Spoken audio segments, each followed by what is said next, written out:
السلام علیکم تمام سننے اور دیکھنے والوں کو۔ جنات کی شادی یہ ہمارے گاؤں کی ایک بزرگ کا سچا واقعہ ہے۔ آج سے لگ بھگ 50 سال پہلے کی بات ہے۔ اس وقت گاؤں کی سادہ لوہے لوگ مرغ کی اذان سے صبح ہونے کا اندازہ لگاتے تھے اور سورج کی حرکت سے دن کے گزرنے کا اندازہ لگاتے تھے، یعنی اس وقت گھڑیوں کا کوئی رواج نہیں تھا۔ اس دن ماں نے منصف داد کو اس پریشانی سے کہ کہیں دیر نہ ہو جائے سحری سے بھی پہلے جگا دیا۔ چاند اپنے پورے جوبن پر تھا، چنانچہ وقت کا اندازہ کرنا تھوڑا مشکل تھا۔ منصف داد بہادر آدمی تھا، رات ہو یا دن، دور ہو یا نزدیک، سفر کرنے سے نہیں گھبراتا تھا۔ 4 بہنوں کا اکلوتا بھائی عمر کی 25ویں سال میں قدم رکھ چکا تھا، مگر دیکھنے میں اپنی عمر سے بڑا دکھتا تھا۔ بلا کا پھر تیلا اور نہ ڈر، اور جس کے پیچھے ماں اور بہنوں کی دعائیں ہوں تو اسے کیا فکر۔ سو وہ بھی اللہ کا نام لے کر منڈی کی طرف چل پڑا۔ منڈی اس کے گاؤں سے کافی دور تھی اور اسے یہ سفر اپنے بیل کو لیے پیدل طے کرنا تھا۔ سو وہ چل پڑا اور چل یار جلدی چل، وہ بیل کو ہانکتے ہوئے جا رہا تھا۔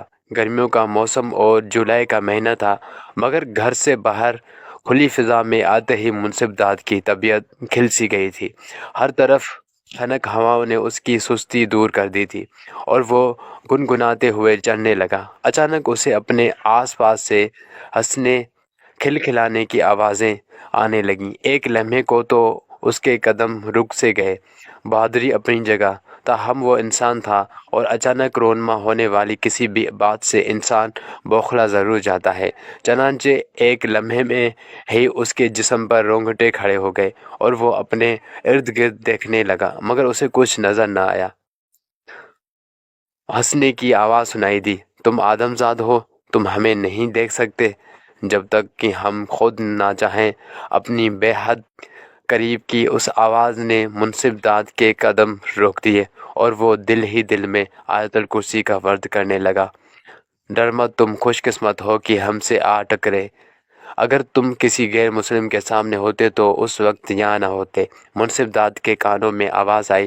ان لفظوں نے اسے یہ تو بتا دیا کہ جو بھی غیر مرئی مخلوق ہے وہ ہے تو مسلمان۔ سو اس کی دل کو تھوڑا حوصلہ ہوا، اور ویسے بھی وہ جی دار آدمی تھا اور کلام پاک کا ورد اس کی زبان پہ جاری و ساری تھا ہمیشہ کی طرح۔ اور جب کلام برحق ایک مسلمان کے سینے میں ہو اور زبان پر بھی ورد جاری ہو تو کوئی بھی غیر مرئی مخلوق اس کا کچھ نہیں بگاڑ سکتی۔ منصف داد کو دوبارہ آواز آئی، آنکھیں بند کر اور پھر دوبارہ کھول، ہم تیرے سامنے کھڑے ہوں گے۔ منصف داد نے آنکھیں بند کر لی اور بسم اللہ پڑھ کر جب آنکھیں کھولی تو اپنے سامنے پستہ کامت 3 جن دیکھے۔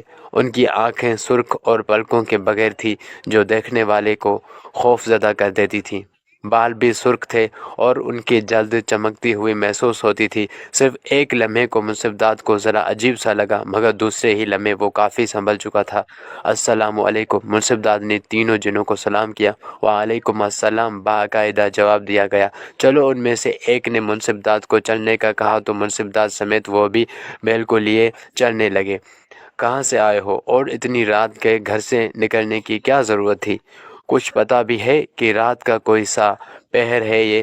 ایک جن نے ایک ساتھ کئی سوال کر ڈالے اور جواب میں منصف داد نے سارا قصہ کہہ سنایا۔